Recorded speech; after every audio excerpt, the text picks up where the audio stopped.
Number 10 captain Marvel in Avengers end game. तो captain Marvel MCU के अंदर अब तक सिर्फ 2 मूवीज के अंदर दिखी है। हालांकि वो शैंकी मूवी और मिस मार्वल की सीरीज में भी नजर आई है, बट उसका प्रॉपर अपीयरेंस अब तक सिर्फ कैप्टन मार्वल मूवी और एवेंजर्स एंड गेम में ही हुआ है। लेकिन इतने कम बार अपीयर होने के बाद भी कैप्टन मार्वल की सबसे बेस्ट एंट्री होती है एवेंजर्स एंड गेम के फाइनल फाइट सीन के अंदर, जहाँ पर जब थानोस खुद को बचाने के लिए अपने वॉरशिप से सब पर मिसाइल चलवा देता है, तब उसके बाद ही उस हमले को रोकने के लिए और सुपर हीरोज की मदद करने के लिए वहाँ पर कैप्टन मार्वल आती है और अपनी एंट्री के साथ ही वो थानोस के उस बड़े से वॉरशिप को एक ही टक्कर में डिस्ट्रॉय कर देती है और उस हमले को देखने के बाद थानोस के भी होश उड़ जाते हैं। वैसे सही बताऊं तो मार्वल स्टूडियोज ने कैप्टन मार्वल के इस एंट्री को सबसे ग्रैंड बनाने के लिए सारा दम लगा दिया था, लेकिन तब भी एमसीयू के कुछ ऐसे फैंस हैं जिन्होंने उसकी इस एंट्री को पसंद ही नहीं किया था, और वो भी कैप्टन मार्वल की वजह से। बट हाँ, कोई कैप्टन मार्वल को पसंद करे या फिर ना करे, बट वो ये जरूर मानेंगे कि उसकी एवेंजर्स एंड गेम वाली एंट्री सबसे बेहतरीन एंट्रीज में से एक है।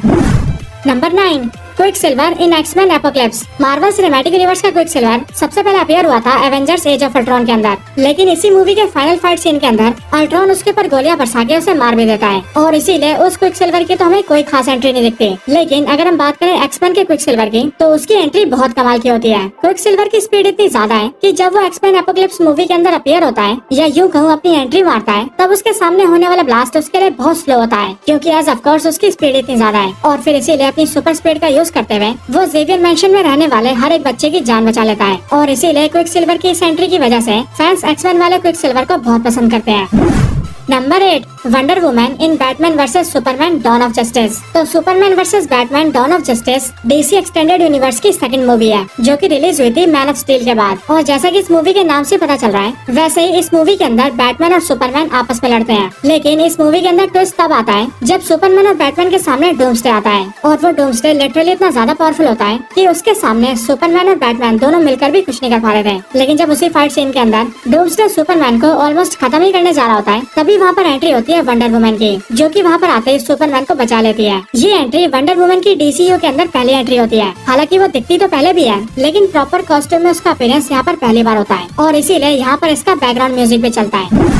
Number 7 Batman in the Batman. तो बैटमैन के ऊपर इतनी सारी मूवीज बन चुकी है जितनी मूवीज डीसी की और किसी कैरेक्टर के ऊपर नहीं बनी। और हाँ, बैटमैन की मूवीज की सबसे कमाल बात ये होती है कि उन मूवीज के अंदर बैटमैन की एंट्री बहुत कमाल की होती है। लेकिन हाँ, जिस बैटमैन की एंट्री को सबसे ग्रैंड माना जा रहा है, वो एंट्री है रॉबर्ट पैटिंसन के बैटमैन की, जिसकी मूवी अभी पिछले साल ही रिलीज हुई थी। बैटमैन की ये एंट्री बहुत ही ज्यादा डार्क और डेंजरस थी, और यहाँ पर बैटमैन की एंट्री से ये साफ पता लग रहा था कि वो इनमें से किसी से भी बात करने तो नहीं आया, बल्कि अगर वो आया है तो इन सबकी धुलाई करने आया है। साथ ही साथ इस पूरे सीन के अंदर बैटमैन का धीरे से वॉक करना, इन सबका बैटमैन से डरना, और फिर डर के मारे बैटमैन के ऊपर हमला करना, इस पूरी एंट्री सीन को बहुत कमाल का बना रहे थे, और शायद इसी वजह से बैटमैन की ये वाली एंट्री लोगों को बहुत ज्यादा पसंद आई थी।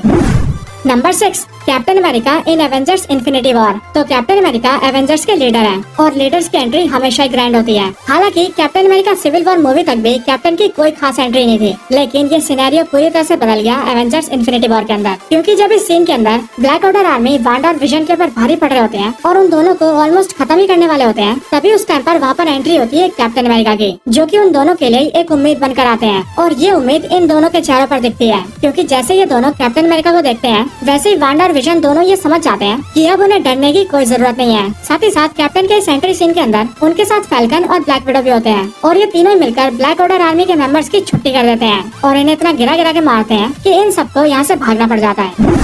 Number 5 Hulk in the Avengers. Hulk तो खुद ही बहुत ही कमाल का बंदा है, और जो खुद इतना कमाल का हो उसकी एंट्री कैसे कमाल नहीं होगी। हल्क की बेस्ट एंट्रीज की बात करें तो उसकी तो बहुत सारी एंट्रीज बेस्ट हैं। फिर चाहे बात करें थॉर रैग्नारॉक के अंदर सकार प्लेनेट में थॉर के सामने आने की, या फिर एवेंजर्स इन्फिनिटी वॉर में थैनोस की बजाने की, हल्क ने सब जगह धुआं उठाया है। लेकिन फिर भी अगर बात करें हल्क की सबसे बेहतरीन एंट्री की, तो वो थी साल 2012 में आई द एवेंजर्स के अंदर। द एवेंजर्स की फाइनल फाइट सीन के अंदर जब एवेंजर्स टीम के 5 मेंबर्स मिलकर चित्तौरी आर्मी के सामने बहुत ही कमजोर लग रहे थे, तभी उसी टाइम पर वहाँ पर एंट्री होती है ब्रूस बैनर की, जो कि देखते ही देखते हल्क में ट्रांसफॉर्म हो जाता है और अपने सामने से आ रहे लेवाइथन को एक ही पंच में नॉकआउट कर देता है। और इसी सीन को देखकर पहली बार सबको ये पता लगता है कि हल्क की ट्रू पावर्स आखिर कितनी ज्यादा है, और यहीं से हल्क की एंट्री का ये सीन बहुत ज्यादा ग्रैंड बन जाता है।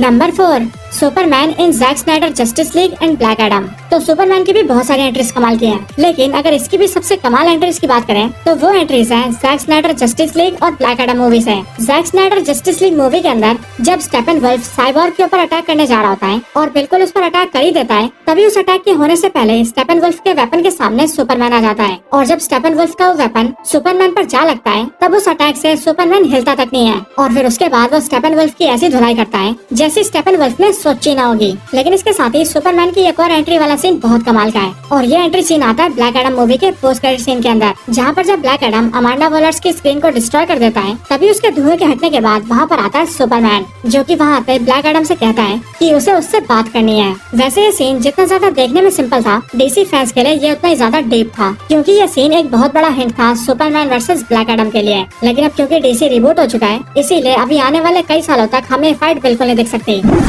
Number 3, iron man in Avengers infinity war. तो आयरन मैन की तो सारी एंट्री कमाल की है, फिर चाहे बात करें आयरन मैन 2 मूवी के अंदर उसके स्टार एक्सपो में आने की या फिर Captain America Civil War movie के अंदर उड़ते हुए हेलीकॉप्टर के अंदर अपना आर्मर पहनने की। लेकिन आयरन मैन की सबसे बेहतरीन एंट्री मानी जाती है एवेंजर्स इन्फिनिटी वॉर के अंदर। एवेंजर्स इन्फिनिटी वॉर के अंदर जब ब्लैक डॉर्फ और एबोनिमो डॉक्टर स्ट्रेंज के टाइम स्टोन को लेने आते हैं और स्टोन को पाने के लिए सब जगह तबाही मचाने लगते हैं, तब उसी टाइम पर अपना टोनी स्टार्क उन दोनों के सामने आता है और अपने आर्मर का सूटअप करते हुए वहाँ पर अपनी कमाल की एंट्री लेता है और पहनता है नैनोटेक से बने हुए अपने मार्क 50 आर्मर को। ये एंट्री सीन इतना कमाल का होता है कि इस सूटअप को देखकर ब्रूस के भी होश उड़ जाते हैं। Number 2, Thor in Avengers infinity war. तो एवेंजर्स इन्फिनिटी वॉर के अंदर कई सारे सुपर हीरोज ने अपनी सबसे बेहतरीन एंट्री ली थी, लेकिन इन सब में से भी जिस सुपर हीरो की एंट्री सबसे ग्रैंड थी वो था अपना तूफान का नेता थॉर। इस मूवी के अंदर थॉर के पास कोई वेपन नहीं होता और इसीलिए थैनोस को मारने के लिए वो अपने लिए स्टॉर्म ब्रेकर जैसे वेपन को क्रिएट करवाता है और फिर जब उसका वेपन क्रिएट हो जाता है तब उसकी मदद से बाइफ्रोस्ट खोलकर वो सीधा वकांडा में एंट्री मारता है और अपनी एंट्री के साथ ही वो कई सैकड़ों आउटराइडर्स को जान से मार देता है। और थॉर की एंट्री इतनी कमाल की होती है कि वहाँ बैटलफील्ड के अंदर भी सबके होश उड़ जाते हैं और जो इस सीन को थिएटर्स में देख रहे थे उनके मुंह से तो उनकी चीखें निकल जाती हैं। इस टाइम पर थॉर अपने सबसे पावरफुल फॉर्म में होता है और इसी वजह से आगे चलकर जब थॉर अपने स्टॉर्म ब्रेकर से थैनोस पर वार करता है तब थैनोस 6 इन्फिनिटी स्टोन्स की कंबाइंड पावर्स का यूज करके भी उस अटैक को रोक नहीं पाता और थॉर का स्टॉर्म ब्रेकर सीधा थैनोस की छाती में जा घुसता है।